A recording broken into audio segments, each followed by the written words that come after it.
Welcome back, everybody, to Phys Ed class. It's Mr. Coopely.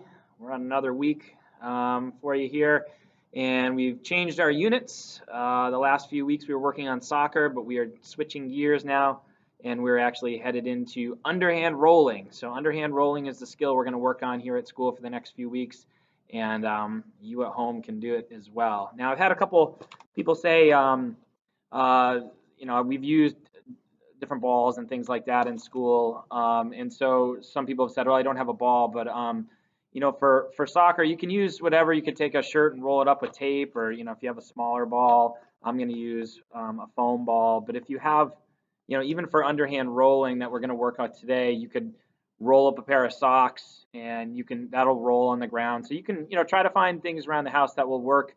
You can make, if you have duct tape, you can make a duct tape ball. You could fold up a shirt and roll tape around it, and that can work too. So try to be creative. Those are some ways to make a ball. Again, a duct tape ball or sock ball works quite fine. And so just be creative at home, and you can email me with any ideas.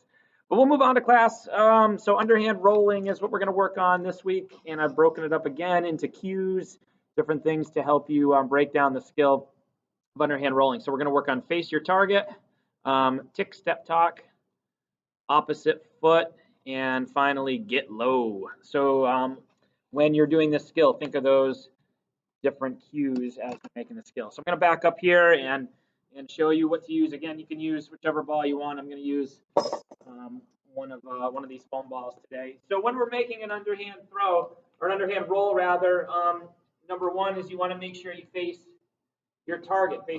So if you are my target right here at the screen, I want to make sure that my body, my head, my shoulders, my hips, my knees, my toes all point right towards my target. And that's going to be the computer today. So that's number one, face your target. Number two, my hand goes back like this, tick. I want to step forward and then talk. And so I'll do it from the side so you can see it from the side as well. So when we're doing this skill, you can see back here that my arm goes back, tick. I step forward, not backwards, but I want to get my momentum moving forward. So I step forward, so tick, step, and then talk. My arm swings forward. So tick, step, talk. That's number two I want you to think about.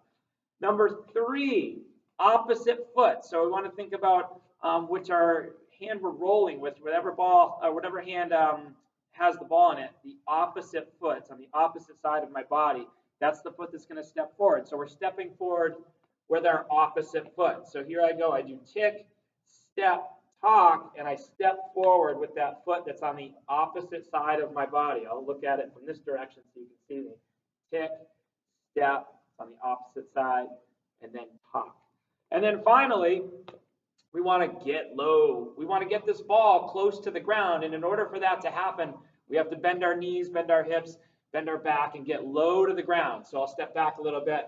When I do face my target, tick, step, talk, step with my opposite foot, and then I want to bend my knees and get low to the ground so that when I let go of the ball is close to the ground. If I stay up tall and I let go way up here, that's going to be an underhand throw, and we're going to do that in a little while later.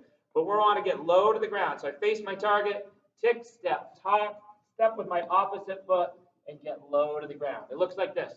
Here we go. Tick, step, talk. Okay? I'll do one more time, and I'll face you. Here you go. Tick, step, talk.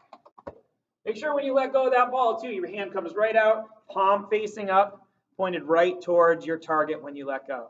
I want to see some videos of you all working on your skills. Remember, keep working on those locomotor movements that we've learned in the beginning of the year. I always want to see you trying to brush up on those and do your crab walks and bear walks and all sorts of those other locomotor movements. Always practice those throughout the week if you can. I'd love to see videos of you working on underhand rolling, and I'll teach some games in the next few weeks as well. All right, everybody have a great job. You're doing a wonderful job working on all your skills at home, and keep sending me those videos. Bye, everybody. Have a good week.